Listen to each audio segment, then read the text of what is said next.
우리 이 시간 함께 또 성경 말씀 나누겠습니다. 구약의 말씀과 신약의 말씀이 있습니다. 구약의 말씀 이사야서 5장 1절과 2절 말씀 제가 봉독하겠습니다. 나는 내가 사랑하는 자를 위하여 노래하되 내가 사랑하는 자의 포도원을 노래하리라. 내가 사랑하는 자에게 포도원이 있으며 심히 기름진 사내로다. 땅을 파서 돌을 제하고 극상품 포도나무를 심었도다. 그 중에 망대를 세웠고 또 그 안에 술틀을 팠도다. 좋은 포도 맺기를 팔았더니 들포도를 맺었도다. 신약의 말씀, 복음서의 말씀입니다. 마태복음 21장 33절부터 46절까지의 말씀입니다. 다른 한 비유를 들으라. 한 집 주인이 포도원을 만들어 산 울타리로 두르고 거기에 즙자는 틀을 만들고 망대를 짓고 농부들에게 새로 주고 타국에 갔더니 열매 거둘 때가 가까움에 그 열매를 받으려고 자기 종들을 농부들에게 보내니 농부들이 종들을 잡아 하나는 심히 때리고 하나는 죽이고 하나는 돌로 쳤거늘 다시 다른 종들을 처음보다 많이 보내니 그들에게도 그렇게 하였는지라.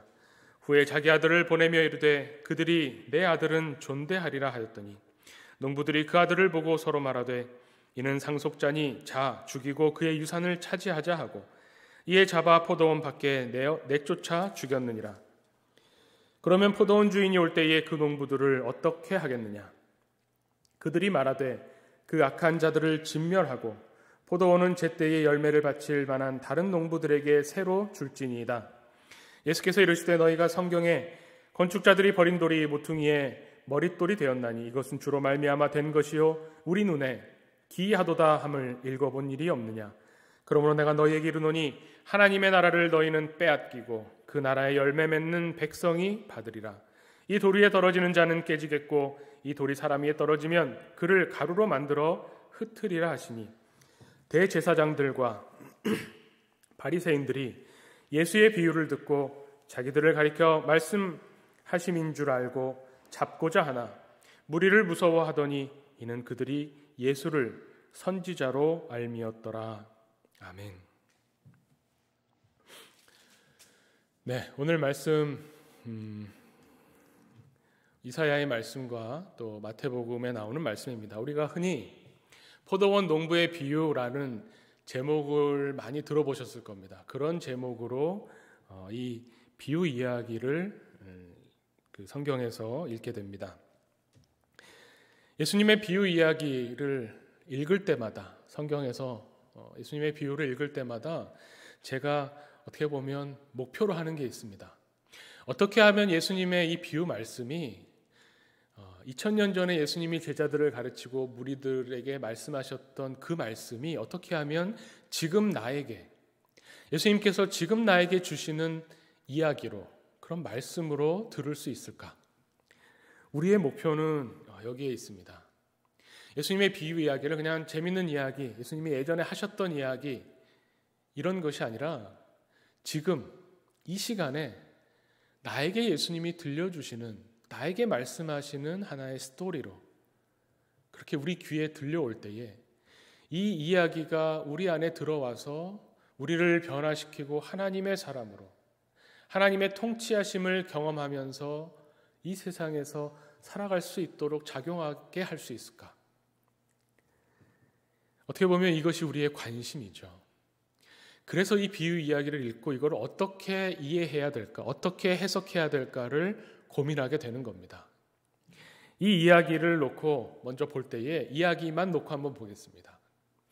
오늘 이 비유 이야기는 아주 전통적인 해석이 있습니다. 전통적인 이해가 있는 거죠. 뭐냐면 오늘 이야기에 등장하는 이 포도원 주인은 하나님이구나 이렇게 알게 되고 그 다음에 이 포도원은 하나님의 나라겠죠. 그리고 이 새를 주고 간 이 농부들은 어떻게 보면 오늘 본문 안에서 예수님의 이야기를 듣고 있는 대제사장들, 장로들, 바리새인들을 일컫는구나 생각하게 됩니다. 그러면 이 종들을 보냈다고 하는데 이 종들은 누구겠습니까? 구약에 나오는 선지자들이죠.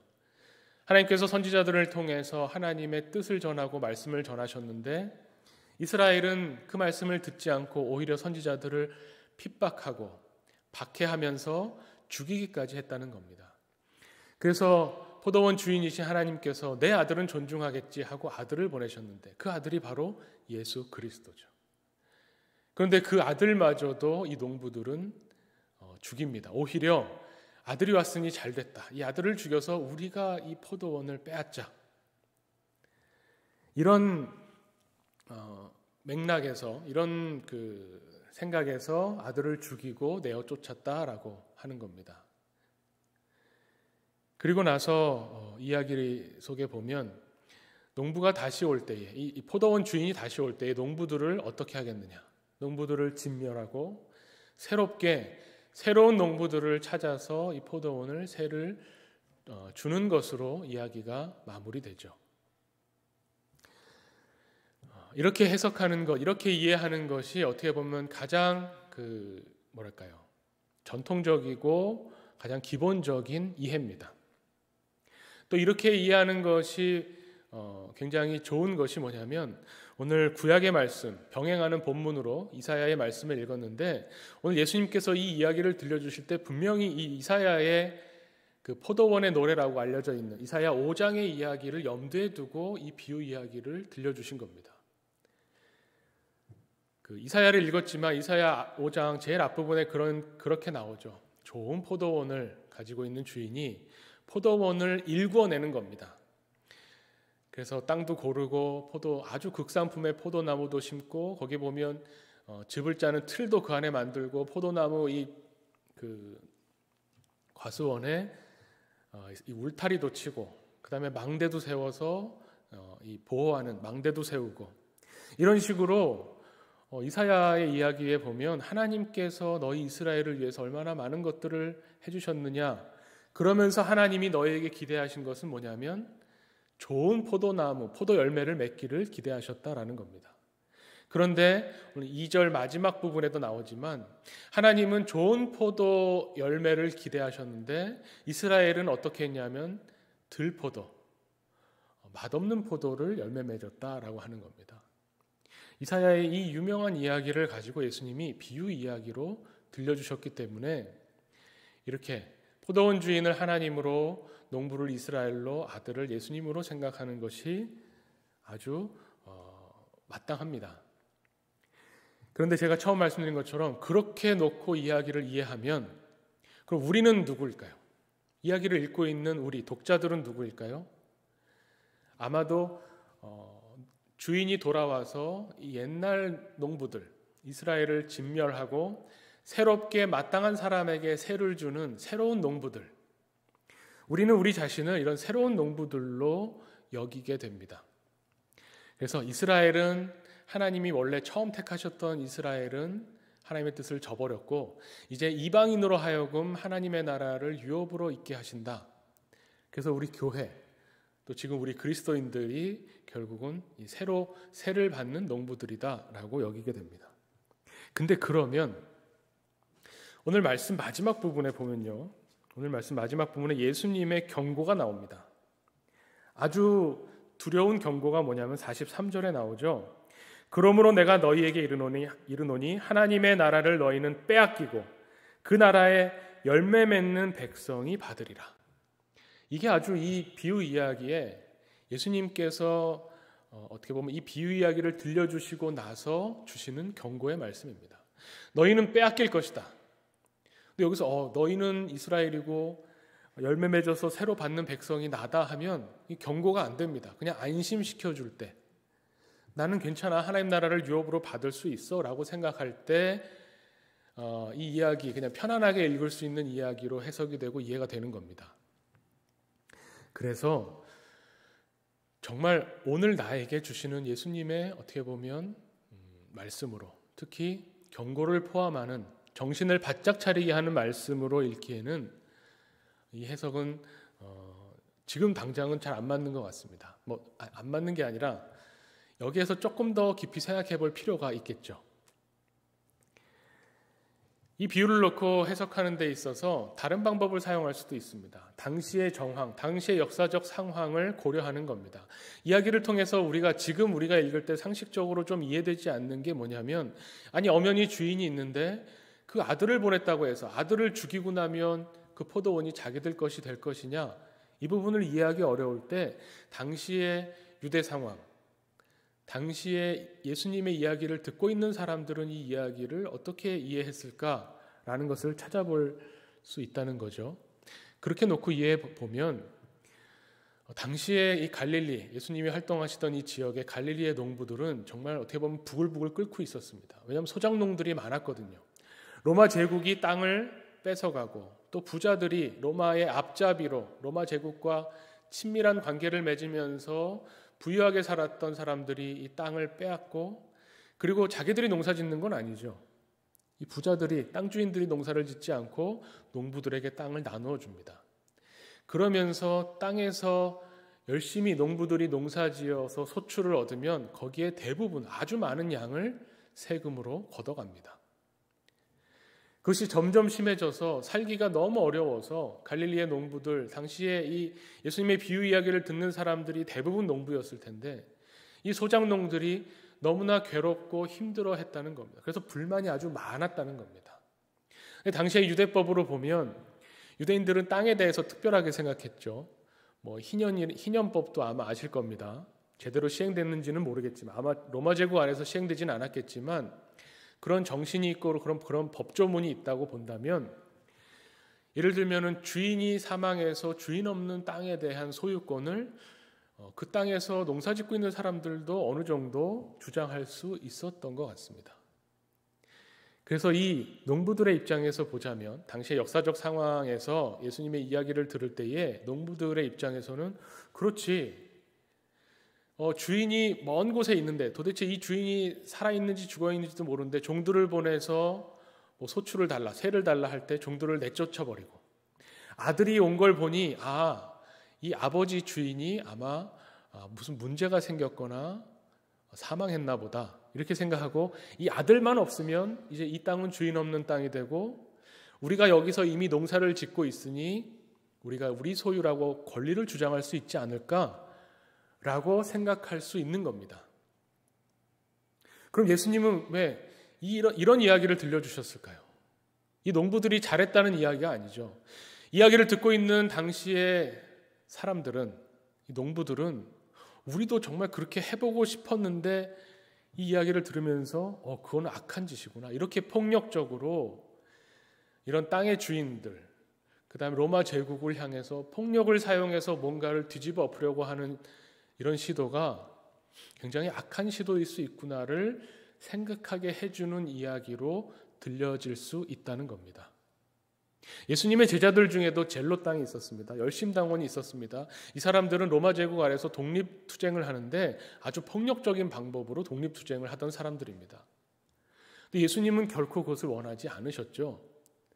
이 사람들은 믿기로, 이 땅 주인들, 이 지주들을 향해서 우리가 얼마든지 우리의 권리, 이 농사는 우리가 지었는데 우리가 여기서 나오는 소출을 우리보다 더 많이 뺏어가는 이 사람들을 그냥 둘 수 있느냐라고 했을 때 예수님께서는 다른 방법을 이야기하고자 하신다는 겁니다. 그렇게 생각해 볼 수도 있습니다. 역사적 상황과 정황을 고려하면서 이 이야기를 예수님이 거기에 비판점을 두셨을 수도 있겠구나 생각해 볼 수 있습니다. 그런데 여전히 우리는 지금 농사를 짓는 것도 아니고 땅을 소유하고 있는 땅 주인도 아니고 우리 이야기하고는 조금 괴리감이 있습니다. 그런데 이것도 이 비유 이야기를 읽어내는 하나의 좋은 방법입니다. 조금 더 우리도 여기에서 뭔가 나에게 들려지는 이야기로 들어볼 수 없을까라고 고민하면서 이야기를 다시 읽어보면 이번에는 이야기만 놓고 한번 보는 방법이 있습니다. 이야기만 놓고 오늘 말씀을 보자면 마치 문학작품을 읽듯이 오늘 비유 이야기를 읽어볼 수 있습니다. 이 구성, 이 안에서 일어나는 갈등, 주인과 이 소작 농부들과의 갈등, 또 이 농부들의 폭력적인 어떤 행동들, 이런 것들을 보면서 이 이야기가 들려주고 있는 것은 뭐냐면 이 농부들이 얼마나 악한가를 드러내 보이기도 합니다. 등장인물이 별로 많지 않습니다. 이 등장인물들 중에 이 농부들이 얼마나 악한가를 보여줘서 이 비유 이야기의 제목을 붙일 때 아마 인터넷을 찾아보시면 포도원의 악한 농부 비유라는 제목으로도 많이 있을 겁니다.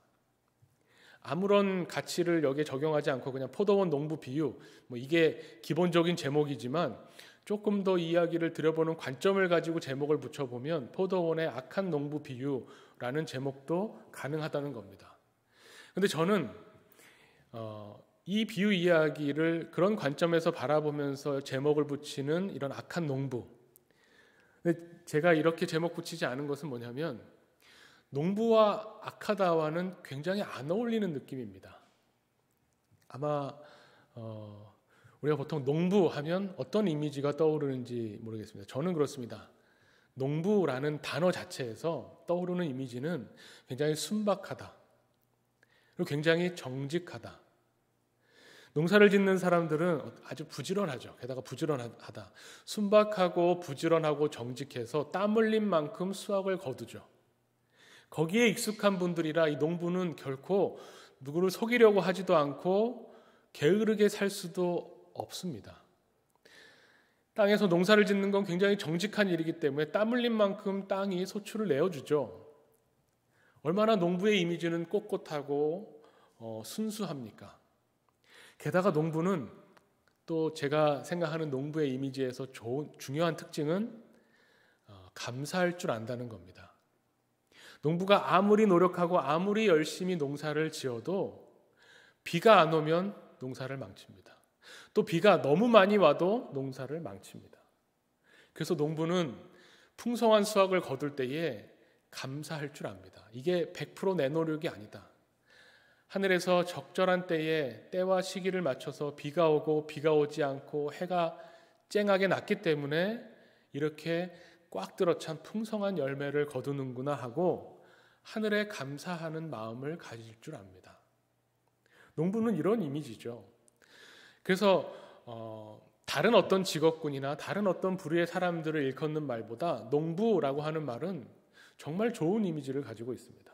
그런데 여기다 대고 악한 농부 이렇게 붙이니까 참 저로서는 이질감이 느껴집니다. 전혀 안 어울리는 단어의 조합 같다라는 생각을 하는 겁니다.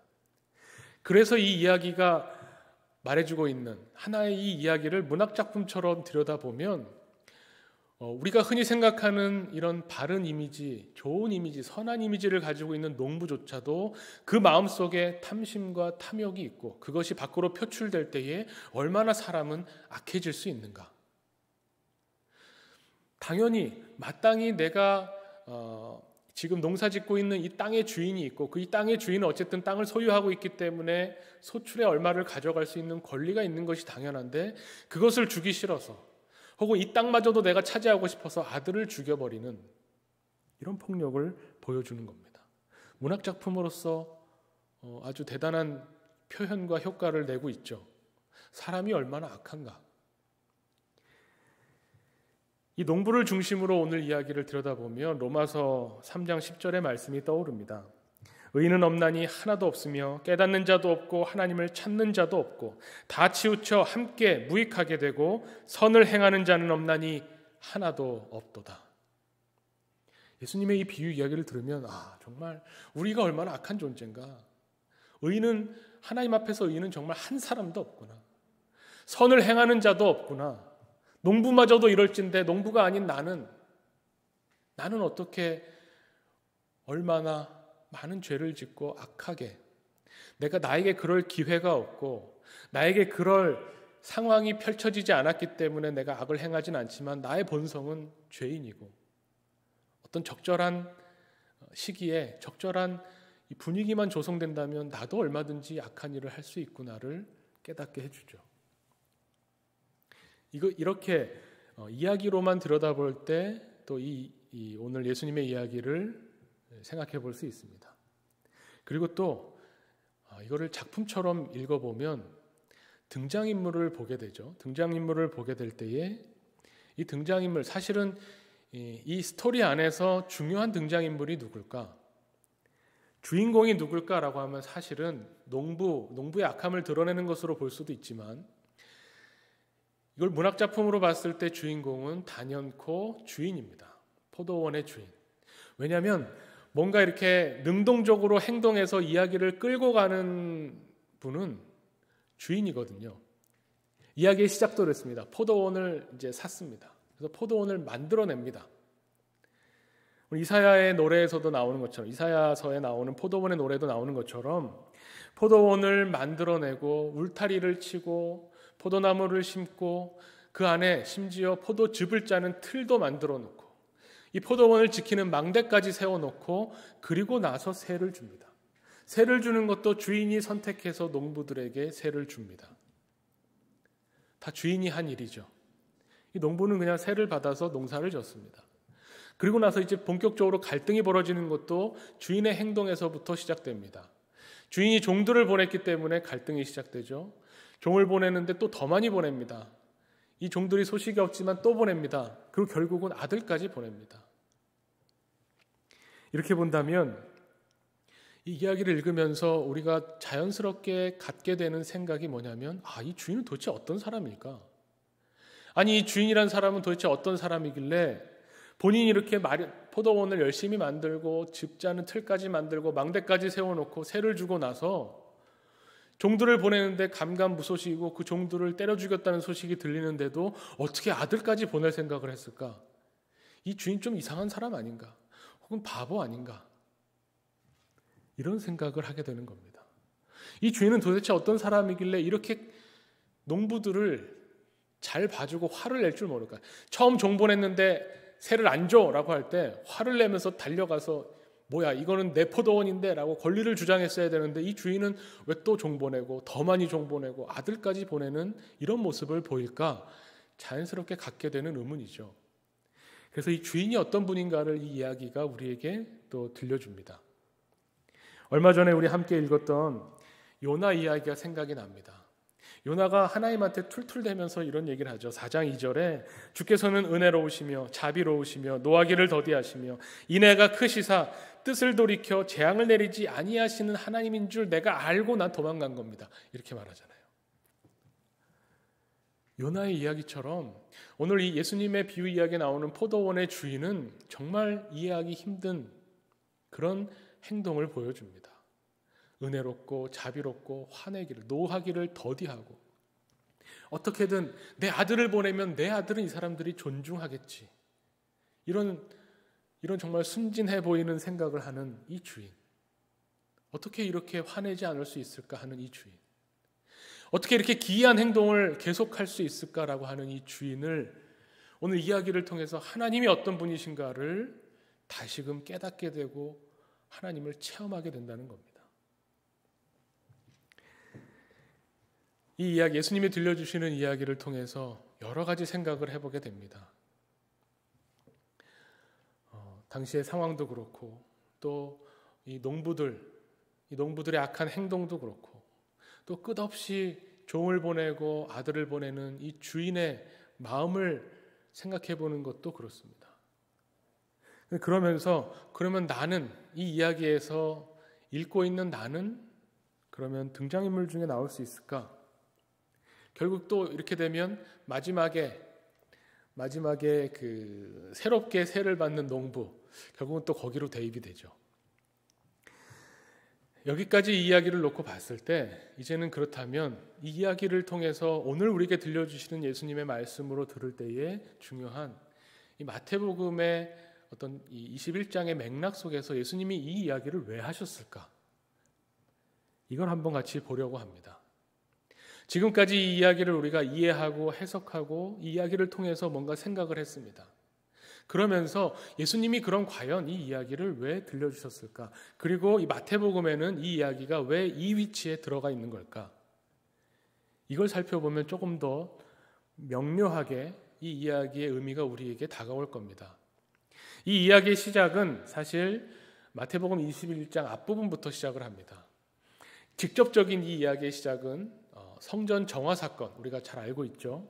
예수님께서 예루살렘에 입성하신 후에 예루살렘에 있는 성전에 들어가셔서 이 돈 바꿔주고 그다음에 이 재물을 파는 상을 다 둘러 엎으시는 성전 정화 사건의 이야기에서부터 촉발되어서 이 비유까지 온 겁니다. 근데 재밌는 거는 마가복음에도 오늘 이 비유 이야기가 나오고요. 누가복음에도 나오는데 특히 마가복음에는 예수님의 이 성전 정화 사건 이후에 이 대제사장들과 장로들이 예수님한테 와서 따지는데 이 따질 때 문제 삼았던 게 뭐냐면 왜 이렇게 상을 뒤엎고 이 성전 안에서 벌어지는 일들에 대해서 예수님께서 왜 이런 행동을 하셨는가에 대해서 따지죠. 마태복음의 독특한 특징이 있습니다.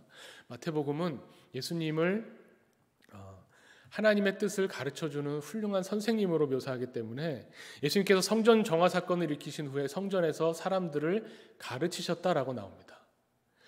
대제사장들과 장로들이 와서 예수님의 그 가르침에 대해서 문제를 삼습니다. 무슨 권위로 이렇게 하느냐?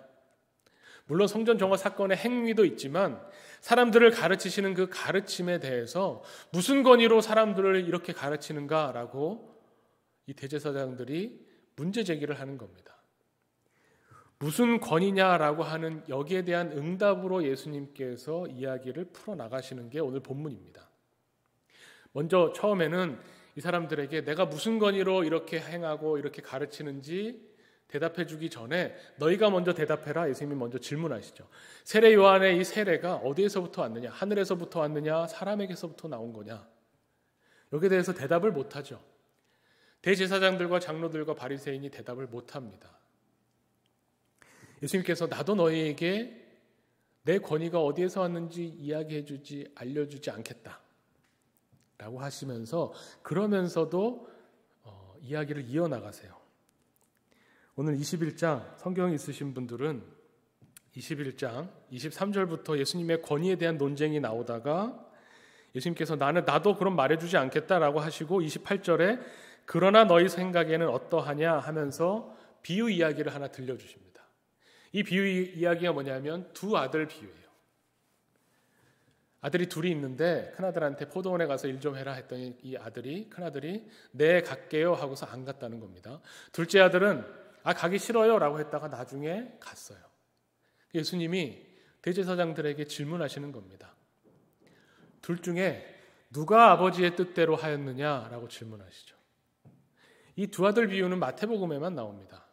그리고 이어지는 또 비유로 이야기하신 것이 오늘 포도원 농부의 비유입니다. 여기에서도 그래서 예수님이 질문을 하십니다. 이 포도원의 주인이 어떻게 하겠느냐? 포도원의 주인이 올 때에 그 농부들은 어떻게 하겠느냐? 이게 질문이죠. 그러니까 예수님이 권위에 대한 논쟁이 있은 후에 예수님께서 그 권위, 하나님의 말씀을 가르치는 권위, 하나님이 어떤 분이신지를 알려주고 세상에 드러내는 이 권위가 어디서부터 왔는가, 어디에 근거하고 있는가를 말씀하시는데 두 가지 비유 이야기를 들려주셨다는 겁니다. 그래서 이 두 가지 비유 이야기는 사실 이어져 있고 흐름이 있고 맥락이 있습니다. 공통점도 포도원이죠. 그러면서 예수님이 이 마태복음은 참 재밌는 게 예수님이 질문을 던지시는 겁니다.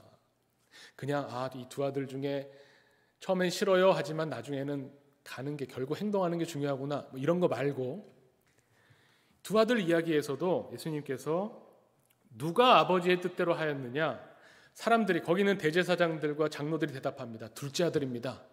예수님 여기에 대해서 맞다트리다 말씀을 안 하십니다. 포도원 농부 이야기에서도 주인이 돌아올 때에 포도원 주인이 올 때에 그 농부들을 어떻게 하겠느냐 할 때도 이 사람들이 이렇게 얘기합니다. 그 악한 자들을 진멸하고 포도원은 다른 농부에게 새로 줄 것입니다. 여기에 대해서 예수님이 맞다트리다 말씀을 안 하세요. 이게 틀린 대답이라는 말씀이 아니라 예수님이 정말 이 이야기를 들려주시면서 중요하게 생각하시는 핵심적인 포인트에서 이 대답은 살짝 비켜나가 있습니다. 예수님의 관심은 어디에 있냐면 이 두 아들 이야기에서도요. 첫째 아들이냐 둘째 아들이냐 누가 아버지 뜻대로 했느냐에 관심이 있다기보다는 예수님은 결론적으로 이렇게 말씀하십니다. 세례 요한이 의의 도로 너희에게 왔는데 이 세리와 창기들은 그것을 믿었는데 너희는 끝까지 뉘우치지도 않았고 믿지도 않았다. 이 이야기를 하시는 겁니다. 포도원의 비유에서도 마찬가지로 농부가 다시 올 때에 이 말 안 듣는 농부, 악한 농부들을 진멸하고 새로 새를 줄 겁니다. 예수님의 관심은 거기 있는 것이 아니라 예수님의 관심은 너희는 그 나라를 빼앗기고 그 나라를 열매 맺는 백성이 받을 것이다. 예수님의 관심은 여기에 있다는 겁니다. 오늘 이 포도원의 비유 이야기를 이 마태복음 21장의 흐름 안에 집어넣고 이야기를 읽어보면 이거는 분명히 우리를 향한, 또 나를 향한 예수님의 경고의 말씀입니다. 왜냐하면 이 대제사장들과 장로들로 대변되는 이 권위라고 하는, 내가 마땅히 그것을 누려야 할 자격, 마땅히 내가 이렇게 행동하는 것이 합당한 자격을 이야기하는 것에 이 문제가 다 있기 때문에 그렇게 들립니다. 이 장로들은 어떻게, 이 대제사장들과 장로들은 자신들이 백성들을 가르친다라고 할 때 당연하다고 생각하죠. 왜 그렇습니까? 대제사장이 됐으니까 그렇습니다. 그리고 우리도 비슷합니다. 선생님이 돼야 학생들을 가르칠 수 있죠. 예를 들어서 박사 학위를 받으면 박사가 되죠. 박사가 되면 박사 아닌 사람들을 가르칠 자격이 생긴다고 생각합니다. 그리고 다른 사람을 가르치는 권위가 내가 박사가 되었기 때문에, 교수나 혹은 선생이 되었기 때문에 마땅히 가르칠 권위가 나온다고 생각하는 겁니다. 그래서 대제사장과 장로들이 예수님한테 어디 보지도 못하고 듣지도 못했는데, 우리가 이 권위를 부여해 주지도 않았는데 무슨 도대체 권위로 성전에서 하나님의 말씀을 가르치는가라고 도전해 온 겁니다. 여기에 대해서 예수님은 어떻게 생각하셨을까요? 포도원 농부의 비유 이야기에서 보면 예수님은 자기 스스로를 하나님의 아들이라고 여기신 걸로 보이는데 핵심은 거기에 있는 게 아닙니다. 예수님이 이 권위에 대해서 논쟁하실 때 똑같은 이 틀 안에서 당신들은 대제사장이 되었다, 어떤 자격을 갖춰서 대제사장이 된 거죠. 그래서 나는 지금 내가 이렇게 행동할 수 있는 마땅한 권위와 권리가 있다라고 생각하는데, 예수님이 만약에 내가 하나님의 아들이다만 내세우셨다면 하나님의 아들이기 때문에 나는 당연히 가르칠 권위가 있다라는 것과 똑같은 틀 안에 갇히게 되는 겁니다. 예수님이 말씀하시는 하나님 정말 기이하신 분이잖아요. 오늘 본문에 나오는 것처럼 건축자가 버린 돌을 가져다가 모퉁이 돌을 삼으시는 분이 하나님이시다.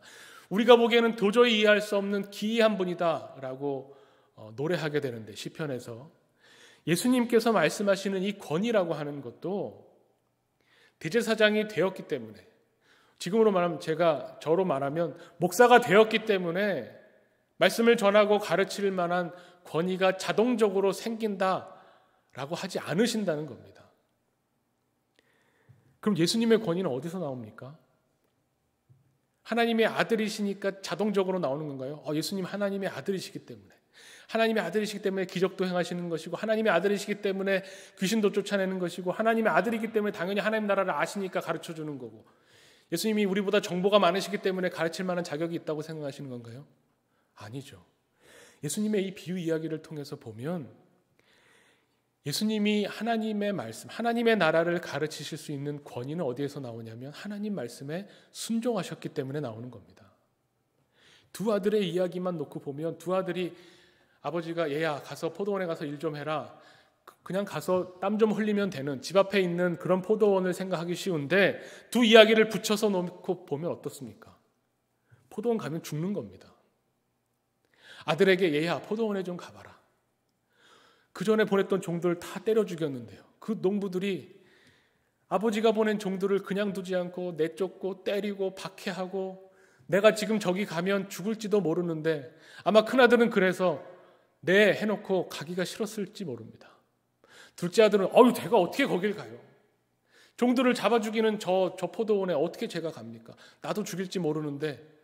말은 이렇게 했는데 나중에 아버지의 마음을 깨닫게 되고 뉘우치고 결국 아버지의 뜻에 순종해서 그 포도원에 가는 아들. 이 포도원 농부 이야기에서도 종을 그렇게 보내다가 이 주인이 정말 이상하잖아요. 아들도 보냅니다. 내 아들은 존중하겠지. 존중하지 않습니다. 아들을 보냈는데 아들을 죽입니다. 그런데 아들을 보냅니다. 그런데 그 아들은 그 말씀에 순종해서 갑니다. 예수님은 그런 분이라는 겁니다. 예수님이 우리에게 하나님의 나라를 가르쳐 주시는 것은